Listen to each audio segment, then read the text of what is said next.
Good morning student. आप लोग घर में पढ़ाई करते हो ना, प्रश्न उत्तर को आप लोग कॉपी में लिखिएगा, क्योंकि हम उसी से क्या करेंगे, टेस्ट परीक्षा वगैरह लेंगे, है ना। तो आप लोग को बिल्कुल जो भी भेजा जा रहा है प्रश्नों के उत्तर का जांच पड़ताल, उसको अपनी कॉपी में लिखकर तैयार करेंगे। आज मैं आप लोग को पढ़ा रही हूँ कक्षा 7वीं की पाठ 6 सदाचार का ताबीज। ठीक है, हिंदी विषय है और पाठ का नाम है सदाचार का ताबीज। इसके लेखक है श्री हरिशंकर परसाई। उनके लेखक कौन है? श्री हरिशंकर परसाई जी। आप लोग को तो पता है संदर्भ में ये क्या क्या लिखना पड़ता है, पाठ का नाम और विषय, और लिखना पड़ेगा लेखक का नाम। तो आप लोग अपनी अपनी बुक निकाल लीजिए, मैं आप लोग को इस पाठ को पढ़ा रही, ध्यान से सुनेंगे और उंगली रखेंगे। ठीक है। पाठ 6 सदाचार का ताबीज, इसके लेखक है श्री हरिशंकर परसाई जी। ठीक है, अब इसको पढ़ेंगे। भ्रष्टाचार आज के समय और समाज का बहुचर्चित विषय है और यह भ्रष्टाचार परसाई जी के रचना काल में भी अपने फलते फूलते रूप में रहा होगा। तभी तो अपने तीखे व्यंग में भ्रष्टाचार के विभिन्न रूप तरीकों को व्यंग्यकार ने कथात्मक कलेवर में कुछ हकीकत और कुछ कल्पना के जरिए व्यवस्थागत खोखलेपन और दरबारी संस्कृति के साथ सघन रूप में उभारा है।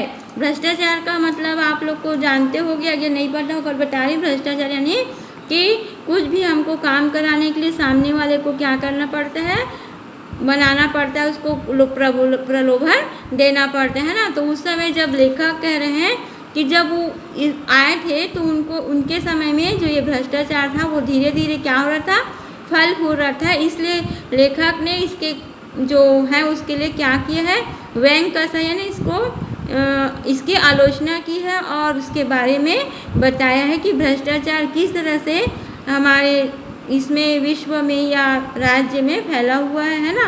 आज इधर भी देखो, उधर क्या है, भ्रष्टाचार फैला हुआ। इधर देखिए, एक राज्य में हल्ला मचा कि भ्रष्टाचार बहुत फैल गया है। राजा ने एक दिन दरबारियों से कहा, प्रजा बहुत हल्ला मचा रही है कि सब जगह भ्रष्टाचार फैला हुआ है, हमें तो आज तक कहीं नहीं दिखा, तुम लोगों को कहीं दिखा हो तो बताओ। एक राज्य था, वहाँ क्या हो रहा था, शोर मचा हुआ था कि हमारे राज्य में भ्रष्टाचार फैला हुआ है। तो जब राजा ने यह बात सुनी तो दरबारियों से कहा कि प्रजा जो है बहुत हल्ला कर रही है, शोर मचा रही है कि यहाँ बहुत भ्रष्टाचार फैल गया है। तो राजा बोल रही है, क्या तुम लोग मुझे दिखा सकते हो या बता सकते हो कि भ्रष्टाचार कहाँ कहाँ फैला हुआ है। दरबारियों ने कहा, जब हुजूर को नहीं दिखा तो हम कैसे दिख सकता है। राजा ने कहा, नहीं ऐसा नहीं है, कभी कभी जो मुझे नहीं दिखता वह तुम्हें दिखता होगा, जैसे मुझे बुरे सपने कभी नहीं दिखते पर तुम्हें तो दिखते होंगे। दरबारियों ने कहा कि आप राजा होकर इस बारे में नहीं जानते तो हम आपको कैसे दिखा सकते हैं, क्योंकि हम तो प्रजा है ना। तो राजा ने कहा, नहीं ऐसा नहीं है कि वह मुझे ना दिखाए, जिस तरह मुझे बुरे सपने आते हैं क्या उसी तरह आपको भी बुरे सपने आते होंगे, ऐसा वह अपने दरबारियों से राजा कह रहा है। दरबारियों ने कहा, जी दिखते हैं पर वे सपने की बात है। दरबारी क्या कह रहे हैं, हमें भी बुरे सपने दिखते हैं लेकिन वह तो सपना है। राजा ने कहा, फिर मैं तुम लोग सारे राज्य में ढूंढ कर देखो कि कहीं भ्रष्टाचार तो नहीं, अगर कहीं मिल जाए तो हमारे देखने के लिए नमूना लेते आना, हम भी देखें कि कैसा होता है। राजा ने कहा कि फिर भी तुम लोग राज्य में जाओ और ढूंढ कर लाओ कि भ्रष्टाचार कहाँ है और वह मुझे दिखाने के लिए एक नमूना पेश करो। एक दरबारी ने कहा, हुजूर वह हमें नहीं दिखेगा, सुना है वह बहुत बारीक होता है, हमारी आंखें आपकी विराटता देखने की इतनी आदी हो गई है कि हमें बारीक चीज़ नहीं दिखती, हमें भ्रष्टाचार दिखा भी तो उसमें हमें आपकी ही छवि दिखेगी, क्योंकि हमारी आंखों में तो आपकी ही सूरत बसी है। दरबारी ने कहा, हुजूर यह हमें कैसे दिखेगा, क्योंकि सुना है वो क्या होता है, बहुत बारीक यानी बहुत छोटा होता है और आपकी आंखें जो है वो बहुत बड़ी हो गई और हमें बड़ा चीज़ देखने का आदत हो गया और हम बारीक चीज़ को कैसे देख सकते हैं। तो भ्रष्टाचार भी को हम कैसे दिखेंगे, उसकी छवि हमें कैसे दिखाई देगी, क्योंकि हमारी आंखों में तो आपकी सूरत बस यानी आपका चेहरा ही बस है कि लोग जानते हैं कि ये हमारे राज्य हैं, है ना। तो वही जैसे आप लोग को बताया जाएगा कि ये हमारे प्रधानमंत्री है, हमारे मुख्यमंत्री, तो आपको उसके बारे में कुछ बताया जाएगा तो आपके चेहरे पर या आपकी आंखों के सामने उसी की छवि या सूरत दिखाई देगी। तो उसी तरह उनके चेहरे पर या आंखों पर क्या दिखाई दे रहा है, केवल राजा की सूरत दिखाई दे। पर अपने राज्य में एक जाति रहती जिसे विशेषज्ञ कहते हैं। इस जाति के पास कुछ ऐसा अंजन होता है कि उसकी आंखों में आंच कर वे बारीक चीज़ भी देख लेते हैं। मेरा निवेदन है कि इन विशेषज्ञों को ही हुजूर भ्रष्टाचार ढूंढने का काम सौंपे। प्रजा जो है वह क्या कह रही है कि हमारे राज्य में एक जाति है, बोले जो विशेषज्ञ है वो मतलब जान सकती है कि भ्रष्टाचार कहाँ है और वो कैसा दिखाई देता है। तो ऐसी कुछ जाति है जो अंजन मतलब होता है काजल, है ना, उसको आंच कर यानी आँखों में लगाकर वे लोग क्या करते हैं, बारीक से बारीक चीज़ को देख लेते हैं। तो मेरा निवेदन है, बोल रहा है कि मैं आग्रह करता हूँ कि हुजूर आप उस विशेषज्ञ को भ्रष्टाचार ढूंढने का काम सौंपे। राजा ने विशेष जाति के 5 आदमी बुलाए और उनसे कहा, सुना है कि हमारे राज्य में भ्रष्टाचार है, पर वह कहाँ यह पता नहीं चलता। तुम लोग उसका पता लगाओ, अगर मिल जाए तो पकड़कर हमारे पास ले आना, अगर बहुत हो तो नमूने के लिए थोड़ा सा ले आना। विशेषज्ञों ने उसी दिन से छानबीन शुरू कर दी। 2 महीने के बाद वे फिर से दरबार में हाजिर हुए।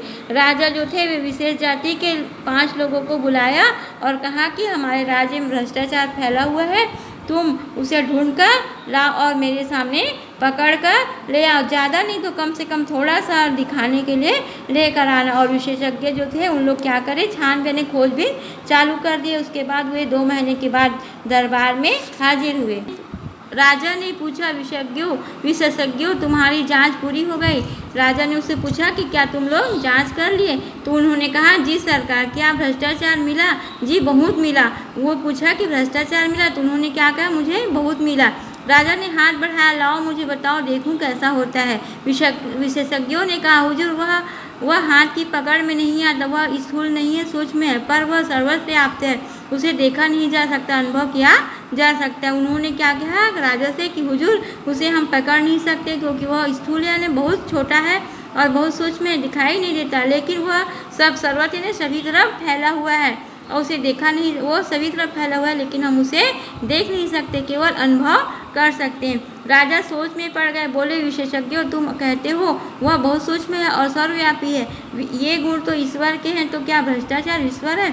राजा सोचने लगा कि जब तुम लोग कह रहे हो कि बहुत छोटा है और सर्वव्यापी सभी जगह, तो ये सब क्या होता है, ईश्वर जो है वो सूक्ष्म होता है, वो दिखाई नहीं देता लेकिन सभी तरह जगह वह फैला है, तो क्या वही भ्रष्टाचार ईश्वर है, ऐसा वह राजा ने कहा। विशेषज्ञों ने कहा, हाँ महाराज, अब भ्रष्टाचार ईश्वर हो गया है। एक दरबारी ने पूछा, पर वह कहाँ है, कैसे अनुभव होता है। उन्होंने क्या है, ठीक है महाराज, ईश्वर ही क्या हो गया है, भ्रष्टाचार हो गया। फिर एक दरबारी से पूछा कि वह कहाँ है, उसे कैसे अनुभव करेंगे।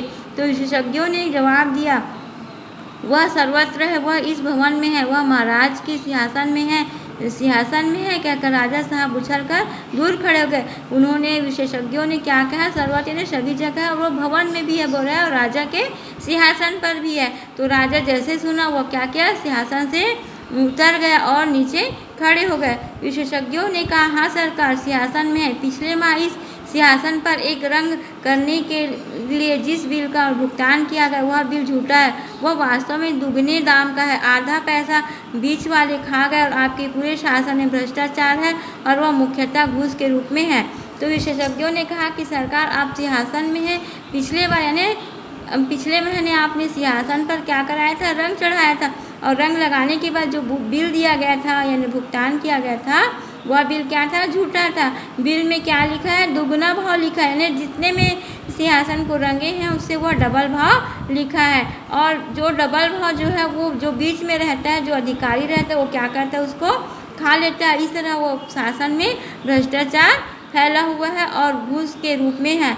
और वो क्या है, घूस। जैसे हमको कहीं कुछ काम कराना है और इमरजेंसी है, जल्दी है, तो हम क्या करेंगे, जो काम करने वाला व्यक्ति है उसे हम क्या करेंगे, थोड़े से पैसे देंगे, लालच देंगे कि वो हमारा काम जल्दी से कर दे। तो ये क्या हो जाता है, घूस। और ये क्या है, भ्रष्टाचार। इसके आगे का हम कल पढ़ेंगे, ठीक है।